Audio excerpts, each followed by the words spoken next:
Hello, everyone. My name is Ariel Starbird. I'm a holistic health and fitness coach. I've been in practice since 2005 and have helped countless people all around the world to get their health and life back and get on track to live a life of excellence and purpose and permanently recover from the nightmare that their life had become. This video is about spiritual protection and psychic self defense.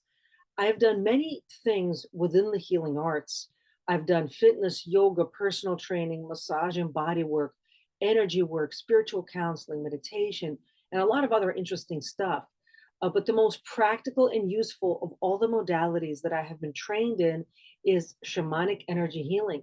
And within that greater field of shamanism, or rather shamanic energy healing, the niche within the niche is my true first love was spiritual protection and psychic self-defense. I've always loved this work, and when I asked myself what I would do, what I could do all day, if money was never an issue, it's this work. I would train people in spiritual protection and psychic self-defense.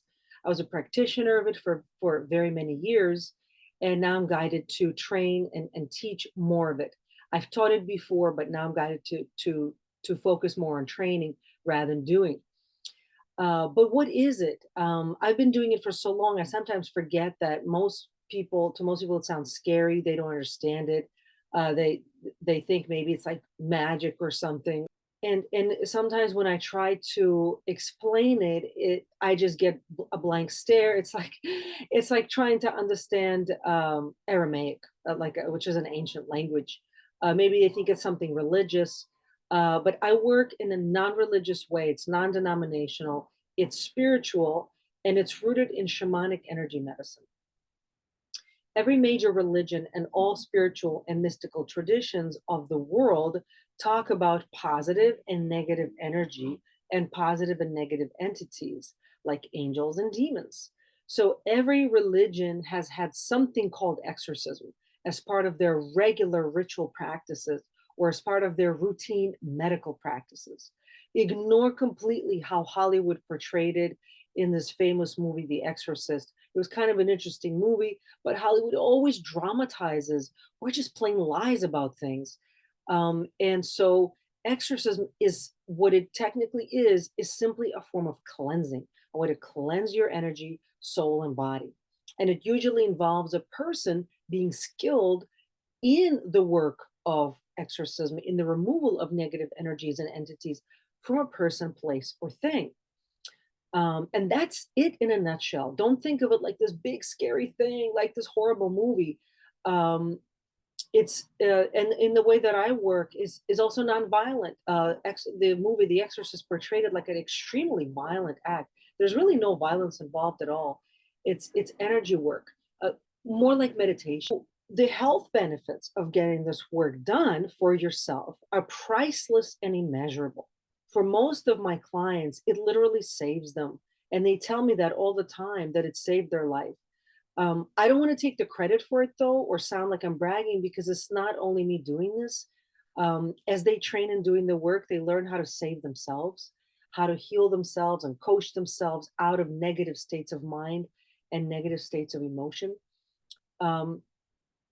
And also there's a spiritual support team on the other side that helps the entire process, like the archangels, especially Archangel Michael, that help with this a lot. And on my website, psychicselfdefensetraining.com, right on the homepage, I list all of the health benefits that result from doing this work. This came directly from my clients and my mentors' clients, that this is what they reported as their experience after getting the work. What I like to do is, I'll do the work for you, but eventually I would love people to become independent and learn how to do the work for themselves, how to cleanse their own energy. So then that if you are coachable and teachable, you can start to get those kinds of benefits for yourself from doing the work on yourself. The work of facing your fears and your demons, and facing them off in a kind of a battle of wills. It's a spiritual battle, and winning it is very challenging. And people should only do it when they are mentally and emotionally mature to handle it. You cannot quit in the middle, or things could get much, much worse. It's like opening a Pandora's box and then not closing it. Once you start, you have to finish. If you're not ready to do it, don't start. And it takes a certain kind of character to start and finish one of the hardest, or the hardest for some people, one of the hardest things they may have to undertake in their entire life, to destroy their inner demons, to heal the trauma from the past that may have created or caused the demons to be there, and to cut the negative cords of attachment that keep them in bondage and enslaved to those negative states, to become free and to stay free. Freedom is difficult. Everyone says they want it, but not a lot of people actually do what it takes to get there, to be free. And unfortunately, a lot of people do choose to stay in bondage because it's familiar, even though they hate it. But it's familiar, it's the comfort zone. And I always tell people your comfort zone is not your friend. This battle is, in fact, your friend. My mentor of 9 years, John Livingston, estimated that about 70% of the population have dark force attachments, which they mostly don't know about. And even if they know, they don't know what to do with them. People just live with these demonic entities attached to them their entire lives. The proverbial demon sitting on their shoulder. Thankfully, you also have an angel sitting on your shoulder too. But how many people listen to the angel versus the demon all of the time? And when you listen to the demon, there are consequences for that. In 2004, I started to work with John Livingston, who was a shamanic healer and master exorcist. And he also had a family and marriage therapy practice for about 40 years prior to becoming a shaman. He has a very interesting personal story about how he came to do shamanic work and how he became an exorcist himself, but that's for another video. He studied with, I believe his name is Michael Harner in New York, and with 5 different shamans from different indigenous lineages around the world. He was a true explorer in the field of spiritual healing. I'm really blessed to have had the opportunity to train with him for as long as I did. He wrote a book called Adversaries Walk Among Us, and I do recommend it. I think you can still get it on Amazon. John was really a saint of a man. He helped many thousands of people all around the world. And he continued to help me and train me even when I sometimes didn't have money to pay him. It was really about the mission and the cause, and not every penny that he could get out of people, which is very rare nowadays. To him, psychic self-defense and spiritual protection were simply a form of therapy. He was really a trained therapist, and he had a deep desire to help people to heal. It was a way to help people to self-realize their greatest potential, to who they're meant to be. And I think that is true. It is a form of therapy. It is a form of medicine. But to me, this practice was also like a spiritual martial art. I was raised in a military family, military intelligence family, actually. And so the military lifestyle and the strategic thinking was simply in my blood. It's how I'm wired. And so honing this craft of psychic self defense and spiritual protection allowed me to use my warrior nature in a spiritual and pro social way. The shamans call it my medicine. So I'm like this, I'm a medicine woman of psychic self defense, of the spiritual warrior craft. Around 2005, I started to see clients and doing as many spiritual clearings and exorcisms as possible. I had clients contacting me from everywhere. One of the first clients who contacted me for healing work called me from the desert of Egypt. He had gone into the desert like Jesus to seek salvation from his demons. And clients contacted me from Greece, China, Europe, Africa, South America, Canada, Hawaii, and most of the states in the US. It was a great time because there was not that much censorship yet, and people easily found me online. I was very blessed to work with many different types of people with very different types of problems. But all of these underlying problems, whether it was health, or family stuff, or religious stuff, or past life stuff, in one way or another, it led to them being in a sort of a do or die situation where they had to clear these dark forces, or they were going to die, or bad things were really going to happen for them. And I feel like I got a PhD in all of the ways that people experience trauma and health issues and life issues that led them to the place where they had to face their inner demons and face their fears, terrors, horrors, actually, or they were going to die. And they were not winning in their battle. That's the problem. What they needed was an ally. What they needed was a path out of their problems. And they needed help winning these battles. And I found that I was called to do that kind of work. Interestingly, it's not what I expected at the time. I went to art school. I thought I was going to be an artist. In a way, I did. I became an artist. I became a healing artist, and I became a spiritual martial artist. That's just not what I expected, but I was really, really good at it, as witnessed by so many people who got benefit out of it.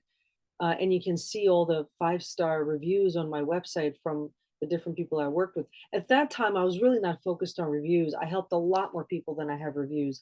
I just didn't know about that. I was not that business oriented. I just figured helping people was enough, and I don't need to, boast about it everywhere. But I was wrong. I should have been more diligent in documenting the case studies because they are very interesting. How people were wounding and how they were healing, because that helps the future generations to not make those same mistakes. So the work that I was called to do was to be an ally and warrior on the behalf of these people and help them fight off the dark forces. And usually I won those battles. Um, and the clients' lives improved.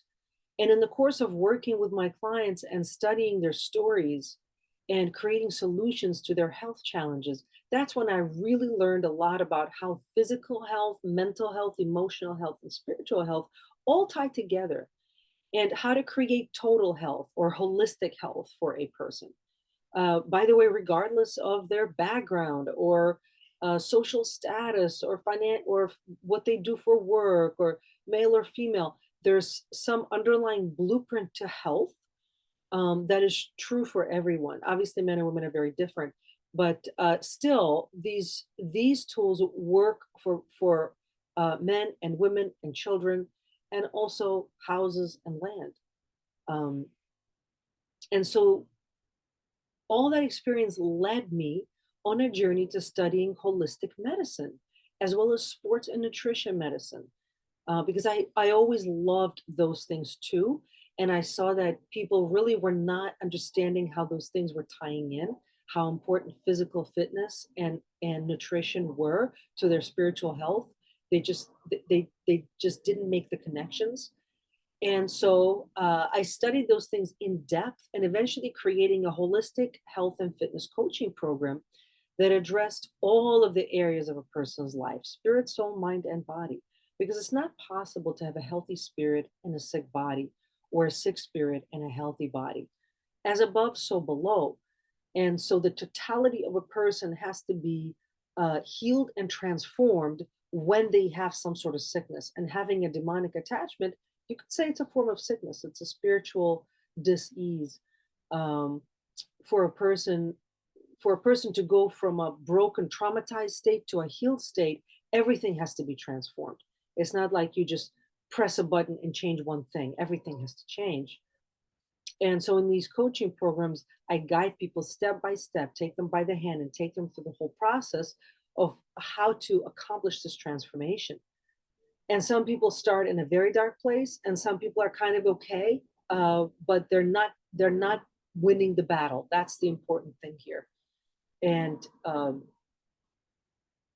everybody has a different journey, because lots of people have these kinds of problems.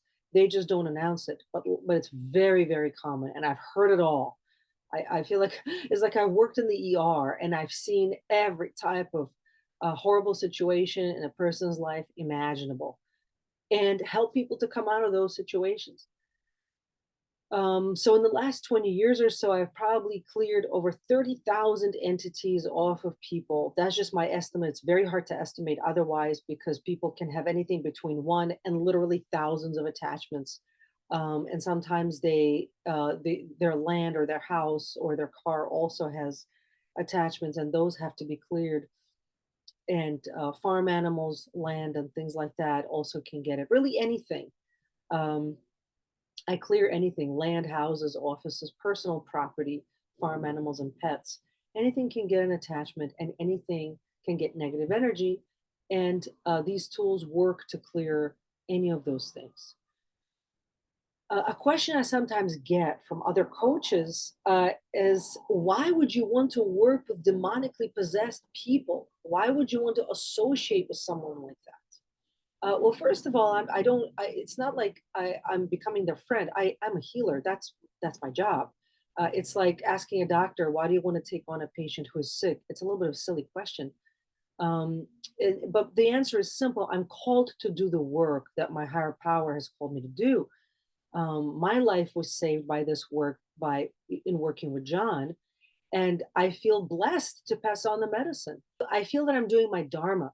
Some people hate to exercise and they want to eat donuts all day and can't understand why anyone would want to lift weights or fight for a living. And some people want to sit on a couch and collect welfare checks, but others want to run into burning buildings and save lives. I do this work because it's who I am. One person's hell is another person's heaven. I'm called to be of service in bigger ways. And I'm just wired very differently than most women in our modern society, I think. And the older I get, the more that is true. Most women don't think in terms of duty, discipline, training, and service to a higher power. Um, Most women think in terms of money and comfort for themselves. A lot of women that I talk to hate the idea of discipline. I don't know why. They really need it. They kind of just want to do whatever they want to do. And I'm not judging anyone. You do you, but I'm just wired differently. I'm wired as a spiritual warrior, and a warrior is made better and stronger and more enlightened by being in spiritual battles and winning them. That is my mission here. That's all I'm here to do. Also, if John was right that 70% of the population need this kind of help, they need it like food and water. They cannot live without it. And the question I would then pose to those coaches is, why aren't you working with these people? There are so many of them. Why are you only working with the 30% who may be easier for you to work with? Can you grow your heart and soul and work with the people who are harder to love? And do you see spiritual value for yourself in that kind of growth? I challenge you to learn to love more people and to create space in your heart for the difficult people or even the impossible people. The people you think are impossible to love, I challenge you to make space in your heart for them. Another question I get often is, how do you not get other people's negative energy on you? And that took a lot of training and a lot of practice, boundaries. And I don't just mean psychological, I mean energy. It's energy work. For a lot of people, that is their biggest worry because they don't really understand the work, and they think like, oh, if I get this bad energy on me, I'm just stuck with it for life. That's just not true. In reality, it's not the biggest concern at all. When a surgeon does a heart surgery, the surgeon is focused on getting the job done right, accomplishing the mission. That is the biggest concern: being skilled enough, strong enough, focused enough, having enough resources, enough time to accomplish the healing successfully so the person doesn't have heart problems in the future. Will the surgeon get some blood on them on their white coat or their gloves or whatever? Of course. And it doesn't matter. It just gets washed off. And it's really not a big deal. The dirt and the blood don't stay, they don't matter. But the experience and the wisdom you gain stays. And the incredible soul fulfillment of having done the job right, accomplishing the mission, stays. You take that with you. That's added to your soul if you care about that. I don't take on other people's negative energy or entities. A lot of training, a lot of practice, or a lot of protection allows me to stay protected and clear before, during, and after the work is complete. I suppose it's like the scene in the movie The Matrix when Neo goes through all these ordeals. At first, he's completely asleep, but eventually he can stop bullets. It clicks for him. He's trained enough. He's been guided enough. He learns enough, and eventually it clicks for him, and he's able to dodge them. He's able to transform reality so that the dark forces are actually afraid of him at that point. And to some degree, I feel like I've achieved that. Um, but I'm always learning and growing too. So it's a never ending journey of growth. And are there darker forces out there that I can currently deal with? Probably, but I also have a lot of protection. So I'm not going to get something I can't deal with. So the point is that I'm now offering an advanced psychic self-defense and spiritual protection training program where I teach people how to do this kind of work.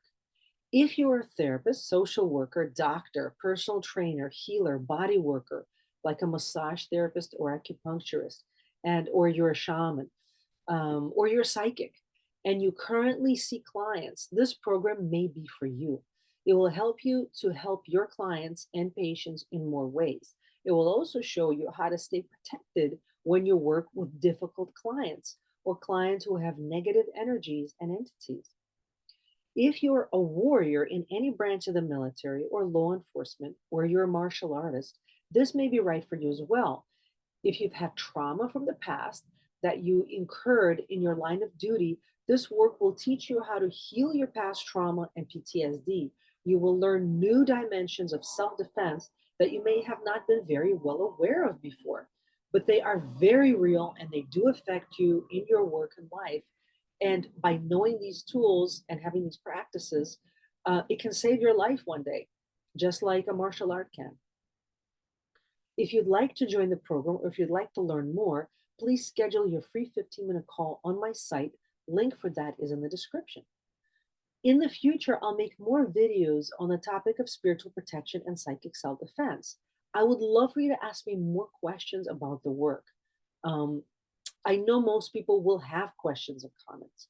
So post them in the comments of the video, or email them to me, or text them to me. And I'll take the best of the questions and I'll actually answer them in a video. Contact link is in the description below. Stay blessed, not stressed.